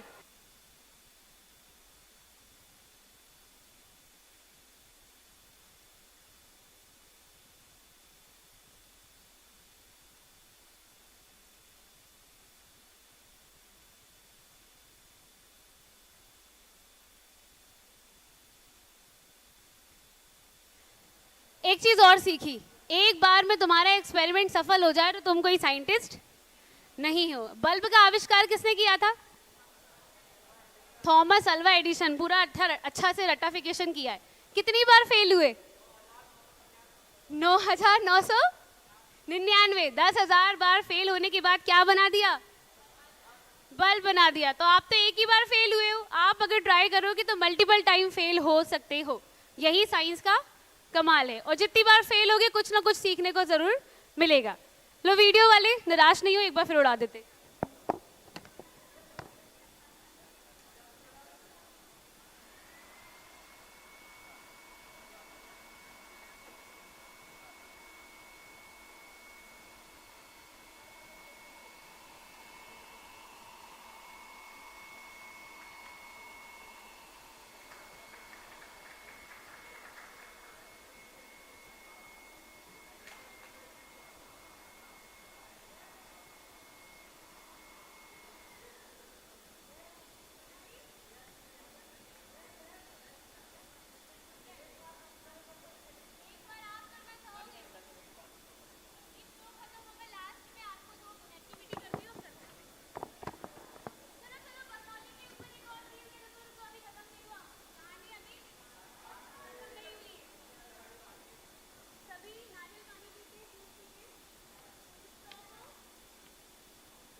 हेलो, तो आप ध्यान से देखो, जब दो पाइप को मैंने एक साथ एज पे मर्ज किया तो क्या किया, एक पाइप को आधी से ज्यादा ढक दिया। ये जो ऊपर वाली पाइप है वो कवर्ड है, आधी से ज्यादा कवर्ड है। तो जब आप यहाँ से एयर ब्लो कर रहे थे तो इसके ऊपर की, आसान भाषा में इसके ऊपर की जो हवा है वो शिफ्ट हो गई। तो उस बची कुची जगह को भरने के लिए जो अंदर की, जो इस पाइप के अंदर फिल्ड एयर थी वो तेजी से ऊपर आई। तो आपको इतना सुंदर वाटर फाउंटेन बनता दिखाई दिया। अच्छा, अगर मैंने इसको ऐसे घुमाया था तो भी लो प्रेशर एरिया जनरेट हो रहा था बर्नौलीज वाला, और तेजी से घुमाने पे पानी ऊपर की ओर, सेंट्रीफ्यूगल भी इसमें यूज हुआ। जब भी कोई चीज सर्कुलर मोशन में घूमती है तो सेंटर से बाहर की ओर फोर्स लगता है। तो आप इस किट को अपने आप से स्ट्रॉ से बना सकते हो। एक और चीज है स्ट्रॉ से, ये देखिए, अगर उसी नारियल पानी वाली स्ट्रॉ को अगर किनारे से कट कर दिया जाए, क्रोकोडाइल शेप बना दिया जाए, दिख रहा है सभी को, तो क्या होता है?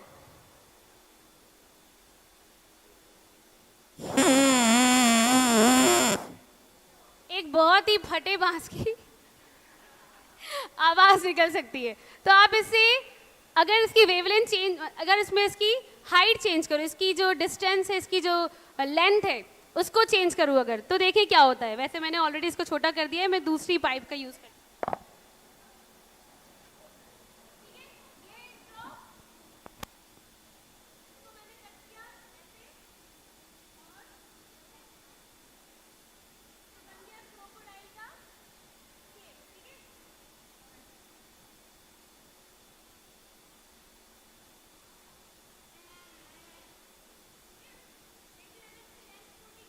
क्या होगा?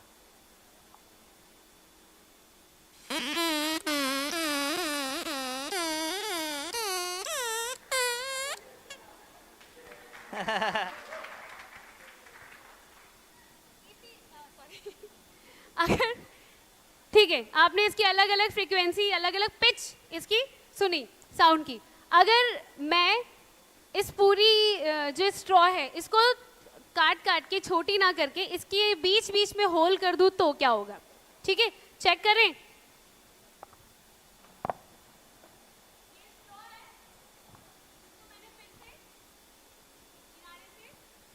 कट किया, ठीक है, गुड। अब मैंने इसे क्या किया, एक कट यहां लगा दिया,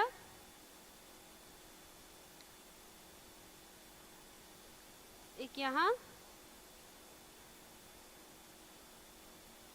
और एक यहां, ठीक है। ऑलमोस्ट 3 कट हो चुके। अब देखिए, हटा, अब देखिए क्या होता है, सुनाई दे रहा है? किसी बोला नहीं?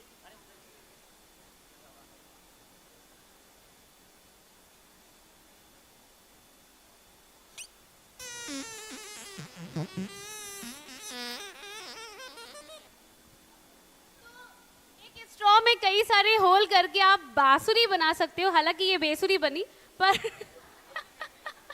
आप बेसुरी बना सकते हो और अपने घर के छोटे बालक बालिकाओं को एंटरटेन कर सकते हो कि वो भी इसको वेस्ट ना करें और इसका फिर से एक इनोवेटिव तरीके से यूज कर सके, ठीक है। तो करा कितना सिंपल था। अब आज के बाद कोई फेंक के आएगा? कौन कौन है जो घर लेके आएगा? हाँ, वेरी नाइस। क्या कट किया? क्रोकोडाइल वाला मुंह का शेप कट किया और जस्ट मैं मुंह के अंदर इसको हल्का सा इसको यहाँ पर प्रेस कर रही हूँ ताकि इसका मुंह थोड़ा सा और नैरो हो जाए, ताकि तीखी आवाज आपके सामने निकल के आए। बहुत ही इंपॉर्टेंट चीज रह गई है, छाता। तो जब भी आप सभी बारिश में जाते हो और धूप में जाते हो तो आप इसका उपयोग करते हो। ये आपकी रक्षा करता है धूप से और बारिश से, पानी से, ठीक है। लेकिन अगर ये छाता आपकी धूप और पानी से रक्षा कर सकता है तो ये जो मेरे हाथ में छाता है ये आपको नॉलेज भी दे सकता है। कैसे? आप पढ़ के बताओ इसमें लिखा क्या है।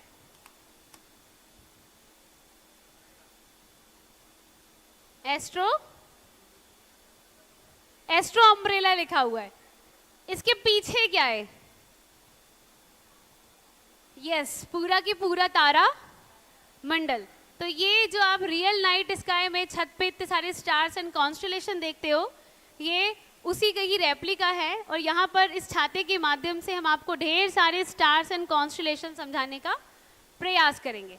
तो इससे पहले कि हम इसमें आपको कुछ सिखाएं, मैं आप सभी से एक क्वेश्चन पूछती हूँ, मज़ा आएगा आंसर करना, ठीक है। अगर मैं आप सभी से आपका मोबाइल छीन लूँ और आप सभी को, हाँ वापस दे दूंगी बाद में, लेकिन पहले मैंने छीन लिया है, ठीक है।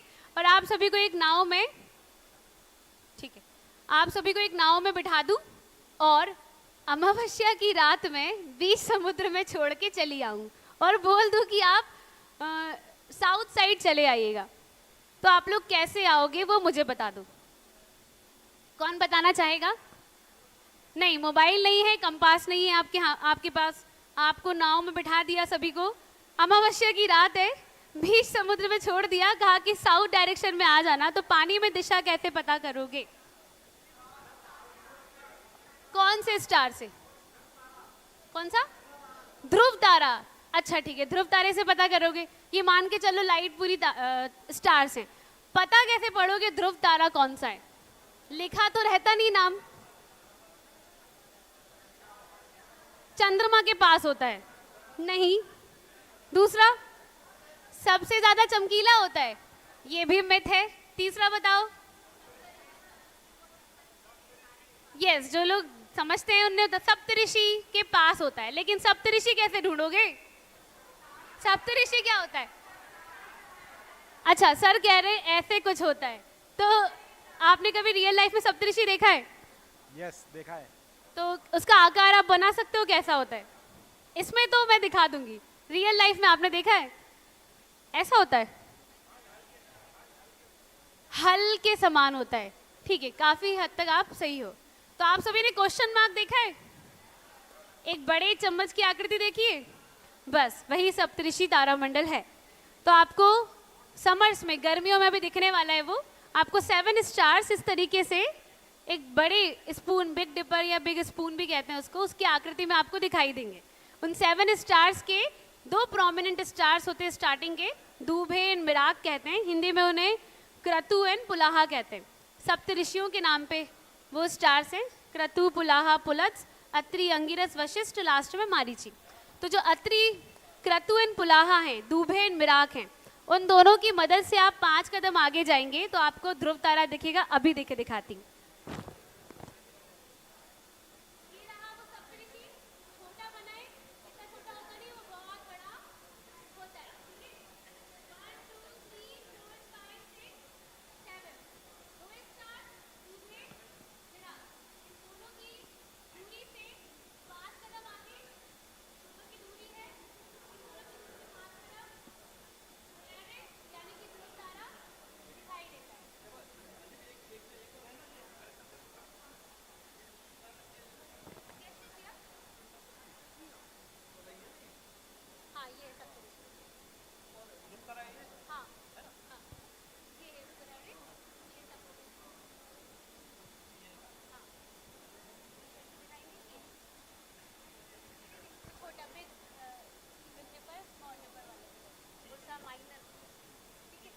तो इसको इंग्लिश में उर्सा मेजर भी कहते हैं और उर्सा माइनर भी होता है। वो आप उसकी पूंछ साइड देखोगे, वो जनरली, मुझे तो नहीं दिखा है, आपको दिखे तो बता दीजिएगा। तो सप्तऋषि के सबसे एंडिंग पॉइंट पे आपको ध्रुव तारा दिखेगा।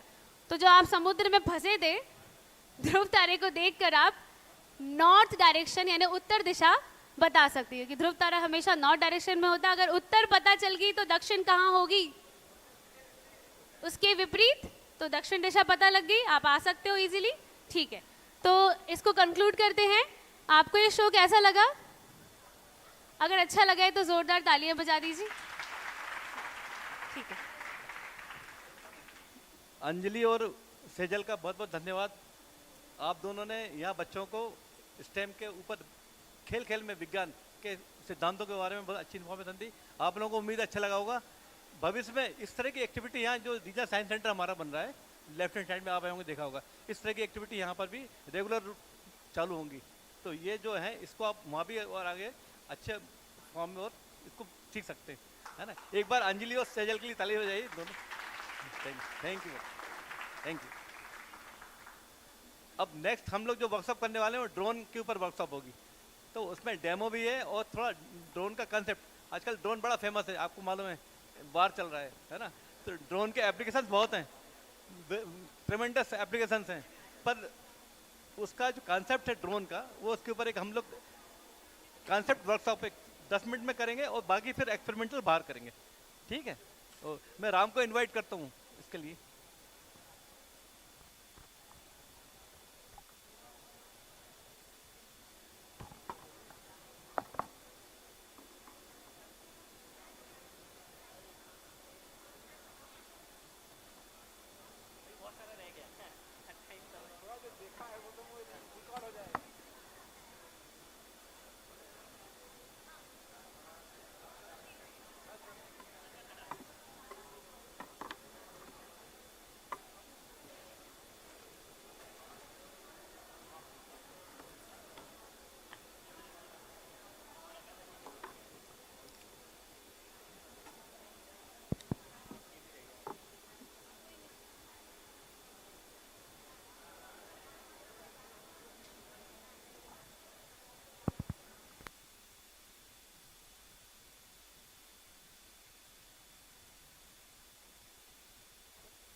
Hello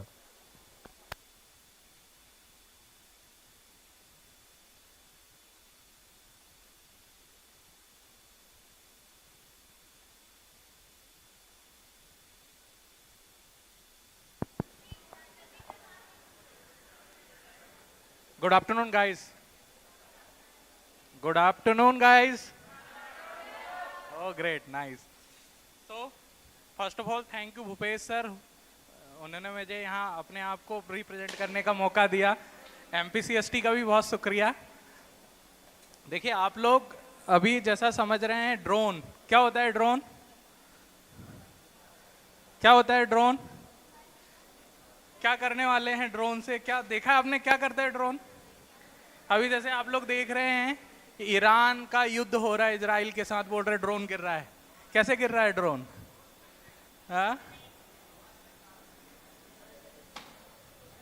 So first of all, myself Ramnath Narete, I am MD of On Price Impotech Private Limited. हमारी कंपनी रिसर्च एंड डेवलपमेंट का काम करती, नई नई चीज़ बनाती. उनमें से एक पार्ट है ड्रोन. हम लोगों ने डिफेंस के लिए ड्रोन बनाए हैं. और ड्रोन्स कैसे गिरते हैं, मैं थोड़ा सा, मेरे को समय मिला है तो उनके साथ मैं आपको समझाने की कोशिश करूंगा. पहला क्वेश्चन है, ड्रोन क्या है, ड्रोन की टेक्नोलॉजी कैसी है और एप्लीकेशंस क्या है. तो ऐसी डिवाइस जिसे इंसान बैठ के नहीं चलाता, अनमैन्ड एरियल व्हीकल, हवा में ऐसी डिवाइस, ऐसे एरोप्लेन है तो एरोप्लेन में इंसान बैठ के चलाता है, उसी चीज को हवा के अंदर बिना इंसान को बैठ के चलाने वाली चीज को हम क्या कहते हैं? ड्रोन. यो भी unmanned aerial vehicles is the secondary नाम ऑफ द ड्रोन. तो ड्रोन क्या करता है, कहाँ यूज होता है, कब बना? हाँ, हम लोगों ने ड्रोन का सबसे ज्यादा यूज देखा है शादी ब्याहों में रिकॉर्डिंग करने के लिए. हाँ, एग्रीकल्चर सर्वे के लिए. दूसरा, अगर आप लोगों ने देखा होगा तो कभी कभी किसी इवेंट्स में फूल गिराते हैं, माला ले जाके जयमाला देते हैं स्टेज पे. तो ये बेसिक यूटिलिटी ऑफ ड्रोन्स है, जो जनरल पर्पस ड्रोन्स बनाए जाते हैं. इसके साथ स्पेशल टाइप के ड्रोन्स बनाए जाते हैं जिनका यूज सर्विलेंस के लिए है. जैसे मैम ने कहा, एग्रीकल्चर्स में हम बेसिकली सर्वे करते हैं. आजकल दवाई छिड़कने के लिए भी ड्रोन का यूज कर रहे हैं. तो प्रिसीजन एक्यूरेसी के लिए हम लोग इंसान से ज़्यादा अच्छी एक्यूरेसी के लिए ड्रोन का यूज करते हैं. फिर एग्रीकल्चर है, डिफेंस में जैसे हम देख रहे हैं अभी ईरान इजराइल की युद्ध में ले आके ड्रोन, सुसाइडर ड्रोन बोलते हैं उनको. वो ड्रोन एक बार जाता है और गिर जाता है, किसी से टकरा जाता है, तो टकराने से उसमें RDX होता है, वो ब्लास्ट हो जाता है. तो दैट इज द सुसाइडर ड्रोन. और एक डिजास्टर मैनेजमेंट मतलब जैसे आप पावर प्लांट, थर्मल प्लांट में जाएं तो वहाँ बहुत ज़्यादा टेम्परेचर होता है. अगर हमको उनको सर्विलेंस करना है कि भैया उनकी चिमनी में कहीं दरार तो नहीं आ गई, इनर कोर में कोई प्रॉब्लम तो नहीं है जहाँ इंसान नहीं जा सकता, तो वहाँ आप ड्रोन से सर्विलेंस करके एक एनालिसिस कर सकते हैं. वैसे ही कहीं आग लग जाए या किसी तरीके की कोई बिल्डिंग में कोई अर्थक्वेक टाइप की घटना हो जाए, इंसान को एनालिसिस करना है, तो जहाँ इंसान नहीं जा सकता उस जगह पे हम ड्रोन की मदद से, थर्मल एनालिसिस की मदद से बेसिकली क्या कर सकते हैं, इंसान को ढूंढ सकते हैं. समय थोड़ा छोटा है इसीलिए मैं थोड़ा सा फास्ट चल रहा हूँ. सबसे इम्पोर्टेंट चीज़ है, बनता कैसे है ड्रोन. ये जो देख रहे हो या ये जो देख रहे हो, ये बनते कैसे हैं. तो ये खिलौना वाला ड्रोन है और ये वो ड्रोन है जो बेसिकली आप लोगों ने देखा ईरान वाले, इजराइल वाले युद्ध में जा रहे हैं, है ना. तो ये क्वाडकॉप्टर है, इन्हीं में जो हम लोग अभी टीवी में देखते हैं, that is the RC plane. तो both are similar type of entity, बस मोटर का अंतर है. मैं आप लोगों को ड्रोन का एक स्ट्रक्चर समझाता हूँ, कौन कौन से कंपोनेंट्स बेसिकली ड्रोन बनाने में लगते हैं और उन्हें कैसे असेंबल करके ड्रोन बना सकते हैं. ठीक है, तो अगर आप इस तरीके का ड्रोन देखेंगे तो शादी ब्याह में भी ऐसे ही ड्रोन उड़ता है, बस वो पैकिंग के साथ आता है, नीचे लैंडिंग गेयर्स होते हैं और उसे बेसिकली हम स्पेसिफिक प्रिसीजन के साथ उड़ा के वीडियो रिकॉर्डिंग करते हैं. बनाने के लिए बहुत सारे पार्ट होते हैं. ये जो है बेसिकली मोटर है, इसे BLDC मोटर बोलते हैं हम लोग, ब्रशलेस DC मोटर है. एक पर्टिकुलर RPM में आती, RPM डिसाइड होता है कितना लोड कैरी करना है. जैसे इसका अगर हम इंडिविजुअली वजन देखें तो लगभग 350 ग्राम है, ये 100 ग्राम का है. ये फुल लोडेड है और ये अभी जस्ट फ्रेम सेट है. अगर हमको इसे उड़ाना है तो इसमें अभी हमने दिमाग नहीं लगाया, GPS नहीं लगाया, पंखी नहीं लगाई, सब कुछ लगा देंगे तो 1 kg वेट हो जाएगा इसका. तो 1 kg वेट अगर ड्रोन का हमें हवा में उड़ाना है तो हम कैसे उड़ाएंगे? तो इससे ज़्यादा हमको थ्रस्ट बनाना पड़ेगा। तो उन थ्रस्ट को बनाने के लिए हमें प्रोपेलर की ज़रूरत होती है। तो ये प्रोपेलर कितने बड़े होंगे ये डिपेंड करता है कितना लोड कैरी करना है, पेलोड कैपेसिटी कितनी आपको लेनी है। तो पेलोड कैपेसिटी के लिए मोटर का आरपीएम और दूसरा प्रोपेलर का साइज, ये दोनों डिफाइन होता है, तब आप ड्रोन उड़ाते हैं, कैमरा और बाकी सारी चीज़ें। दूसरा, ड्रोन कितनी देर उड़ेगा वो डिपेंड करता है आपकी बैटरी के ऊपर। जितना लोड आप कैरी कर रहे हो उस लोड को आप बैटरी के साइमल्टेनियसली सिमुलेट करते, जितना ज़्यादा आप बैटरी की पावर लेंगे उतनी ही ज़्यादा एंडोरेंस होगी। पर आपको ये ध्यान रखना है कि बैटरी जैसे जैसे बढ़ाएंगे लोड बढ़ते जाएगा। तो ऐसा नहीं कि हमने बैटरी बहुत बड़ी लगा दी और प्रोपेलर वहीं जगह पे घूम रहा है, लोड ही नहीं उठा पा रहा है। तो देखिए ये जो है मोटर है BLDC, देन द प्रोपेलर। अब ऊपर जो लगी हुई है दिस द बैटरी, ये बैटरी है, इसे लगाते हैं। इसके साथ ट्रांस रिसीवर सेक्शन होते हैं, क्योंकि हम जब कोई कमांड दे रहे हैं तो ड्रोन कैसे समझेगा, कैसे उड़ेगा। तो दिस इज द ट्रांसमीटर। इसे जॉयस्टिक की मदद से, जैसे वीडियो गेम खेलते हैं वैसे ही बेसिकली ड्रोन उड़ाया जाता है। तो जॉयस्टिक की मदद से एक में हम लोग एक्सलेटर देते हैं, दूसरे में हम डायरेक्शन देते हैं। तो जॉ और थ्रेशोल्ड की बात होती है। तो जॉ और थ्रेशोल्ड की बिहाफ पे हम ड्रोन को अपलिफ्ट करते हैं। जैसे मोटरसाइकिल या कार चलाना इनिशियली पहले पिकअप करना टफ होता है, वैसे ही ड्रोन को जगह से उठाना और जगह पे बिठालना टफ होता है। हवा में तो कुछ भी कर सकते हैं, कुछ नहीं होता, बट जैसे ही हमको गाड़ी जगह से उठानी होती तो हमको एक्सलेटर और क्लच का बेसिकली सामंजस्य बनाना होता है, जिससे ड्रोन अपलिफ्ट, गाड़ी अपलिफ्ट होती है।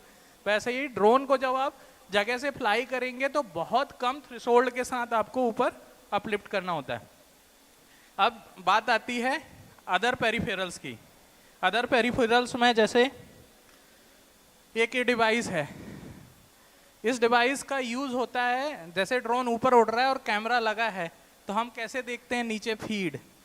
तो फीड देखने के लिए कोई ना कोई वायरलेस कनेक्शन होना चाहिए ना। तो ये RC है, रेडियो फ्रिक्वेंसी के बिहाफ पे हम ट्यून करते हैं और नीचे वाले कैमरे को कनेक्ट करते हैं। तो एक चैनल पे बेसिकली हमको वायरलेस फीड मिलती है जिससे हम कैमरा देखते हैं। तो अभी जैसे शादी विवाह में जो ड्रोन उड़ते हैं वो वायरलेस के साथ सिंक होते हैं और पर्टिकुलर ऐप पे डेटा फीड देते हैं, हम उसे रिकॉर्ड करते हैं।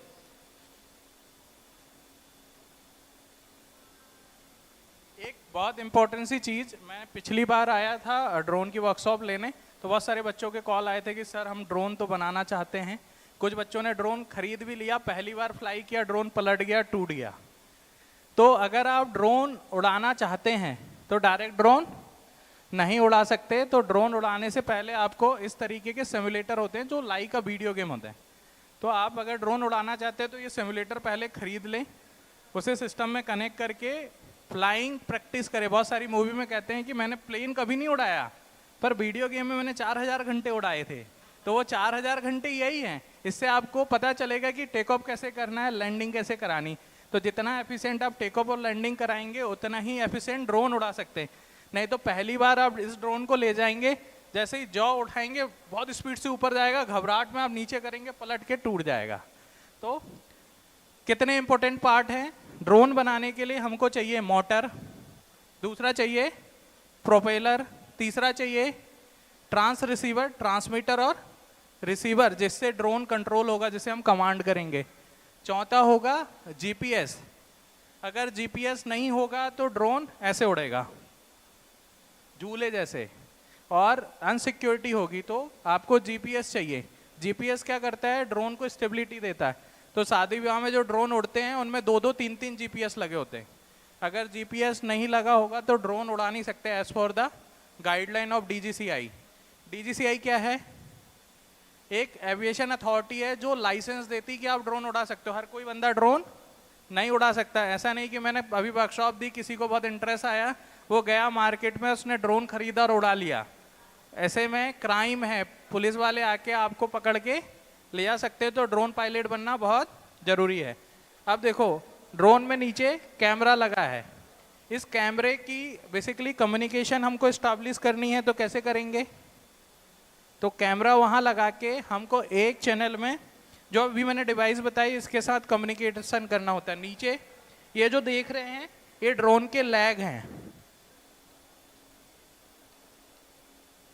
इस तरीके के लैग हैं जो लोअर सेक्शन में यहाँ असेंबल्ड होते हैं, ठीक है। अगर आपको कोई भी चीज लगानी, कैमरा लगाना यहाँ लगेगा, जैसे सुसाइडर ड्रोन बनते हैं, RDX लगाना है तो वो RDX यहाँ फिट होते हैं, ठीक है। कोई जैसे फूल गिराना है तो फूल वाला मैकेनिज्म यहाँ फिट होगा। तो इस तरीके से ड्रोन को हम बेसिकली फ्लाई करने लायक तैयार करते हैं। मेरा बेसिकली पहले सोचना था कि मैं आप लोगों के सामने थोड़ा इसे असेंबल करूंगा फिर उड़ाएंगे, पर मेरे को पता चला कि समय थोड़ा कम है, इसीलिए मैं आप लोगों को थोड़ा कंपोनेंट के बारे में बता रहा हूँ। तो क्या चाहिए ड्रोन बनाने के लिए, तो हमें चाहिए फ्रेम, जो ये 4 आर्किटेक्चर हैं, दिस द ड्रोन फ्रेम। फिर चाहिए हमको मोटर एंड प्रोपेलर, जो बेसिकली इस तरीके की मोटर है। एडिशनल मेरे पास मोटर भी रखी हुई है, आप लोग क्लास के बाद देखना चाहें तो मैं दिखा दूंगा। इसके बाद इलेक्ट्रॉनिक्स स्पीड कंट्रोलर, जिसे ESC कहते हैं हम लोग। ये नीचे देखो ये ESC लगी हुई है। ये ESC क्या करती है, जो भी हम कमांड देते हैं ड्रोन को रिमोट के थ्रू, तो कैसे पहचानना है कि स्पीड कम करने की, ज़्यादा हम बोलते हैं कि ड्रोन को स्पीड कम करो ज़्यादा, तो हम ड्रोन को क्या करते हैं वोल्टेज और करंट वेरिएशंस के लिए अप एंड डाउन करते हैं। तो ESC क्या करती है, उसके बिहाफ पे RPM बनाती है। क्या बनाती है, क्या होता है RPM, कितने राउंड्स मोटर को लेना है 1 मिनट के अंदर, वैसा डिसाइड करती है। और उसके बिहाफ पे ड्रोन की स्पीड बढ़ती और घटती है, ड्रोन ऊपर जाता है और नीचे जाता है एज फॉर कमांड। तो ESC। इसके बाद बैटरी, तो ये है बैटरी। इसके बाद है फ्लाइट कंट्रोलर,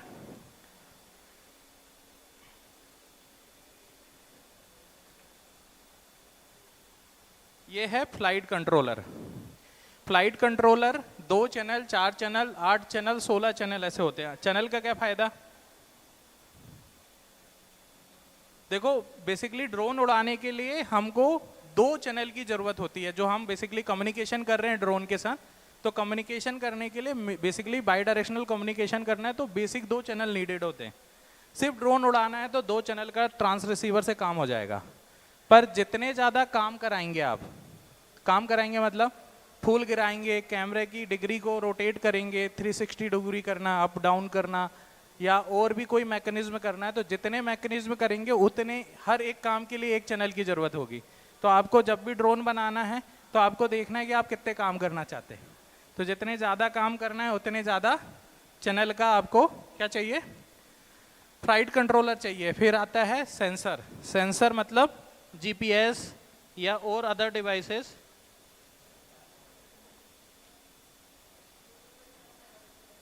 ये है GPS। जैसे मोबाइल फ़ोन में होता है कि हम किस जगह है, वैसे ही हमको ड्रोन को बताना पड़ता है कि वो किस जगह है।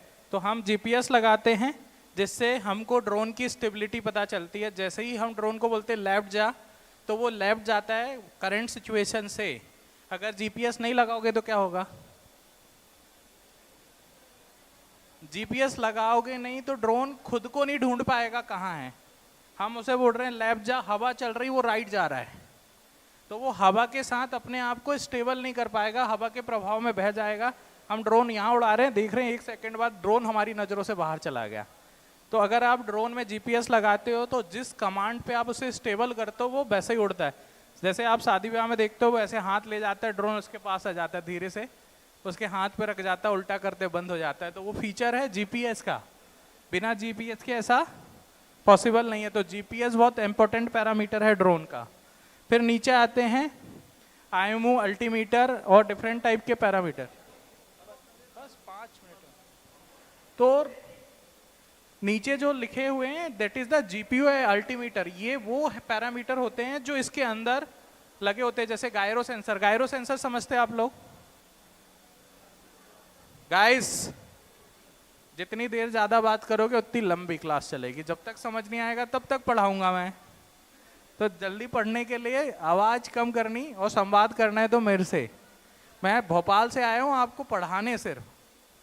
तो आप समझिए कि बहुत सारी चीज़ें वैल्यूएबल है। समय सुबह से निकला, अभी पहुँचा, आपको पढ़ा रहा हूँ, फिर जाऊँगा, तो थोड़ा सा हमको डेडिकेशन देना ज़रूरी है। तो देखो क्या होता है, अगर आप जिनके जीपीयू से अल्टीमेटर को नहीं समझ पाओगे तो आप बेसिकली स्पीड और बाकी चीज़ों को कैलकुलेट नहीं कर पाओगे। तो हमारे मोबाइल फ़ोन में होता है एक गायरो सेंसर। गायरो सेंसर क्या करता है, मोबाइल ऐसे घुमाते हैं तो पिक्चर घूम जाती है, ऐसे घुमाते हैं तो पिक्चर घूम जाती है। अगर आप मोबाइल में गेम खेलते हैं तो जैसे आगे मूव करते हैं तो स्पीड बढ़ जाती है। मोटो बाइक जैसे खेलते हैं या कार रेस लेफ्ट राइट करते हैं तो ऑटोमेटिकली कार लेफ्ट राइट होते ही है। तो वो कैसे हो रही है, वो गायरो सेंसर के बिहाफ पे। गायरो सेंसर क्या होता है, स्टेबल एजिमुथ एंगल ले लेता है 4 डायरेक्शन का, और उसको वो मान लेता है कि एक स्टेबल कंडीशन है। जैसे ही आप लेफ्ट मूव करते हो तो उसके लिए वो लेफ्ट मूव हो गया, राइट मूव करते हो तो राइट मूव। तो आपके एक्शंस के बिहाफ पे आपकी डिवाइस बिहेव करने लगती। तो वैसे ही चीज़ें आईएमयू अल्टीमीटर्स के अंदर होती है। जैसे ही आप ड्रोन को किसी फिजिकल डिवाइस मोबाइल वगैरह से उनके ऐप के थ्रू सिंक करते हो तो मोबाइल जैसे मूव करोगे वैसे ही ड्रोन मूव होगा।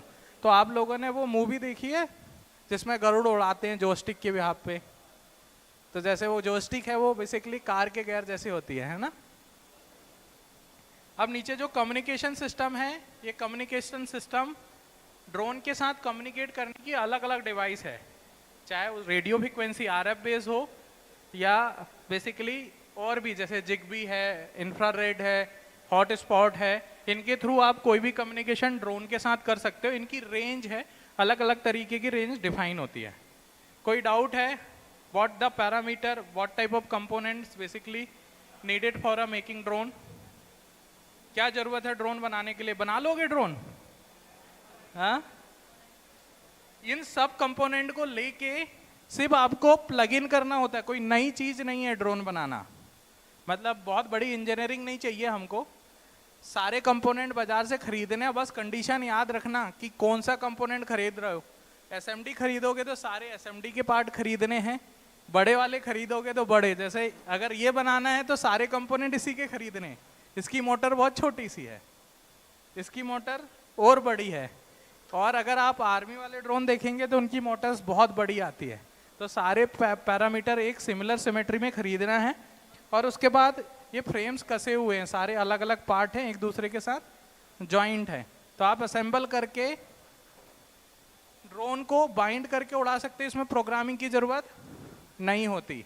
प्रोग्रामिंग की ज़रूरत तब होती है जब हमें ड्रोन को इंटेलिजेंस देना होता है। इंटेलिजेंस मतलब खुद से उड़े, मेरे पीछे पीछे चले, मेरे इशारों पे दौड़े, इस तरीके की अगर कोई एक्टिविटी करानी है तो आपको क्या चाहिए? इंटेलिजेंस। तो उस कंडीशन में हमको ड्रोन को प्रोग्राम करना पड़ता है। तो प्रोग्राम करने के लिए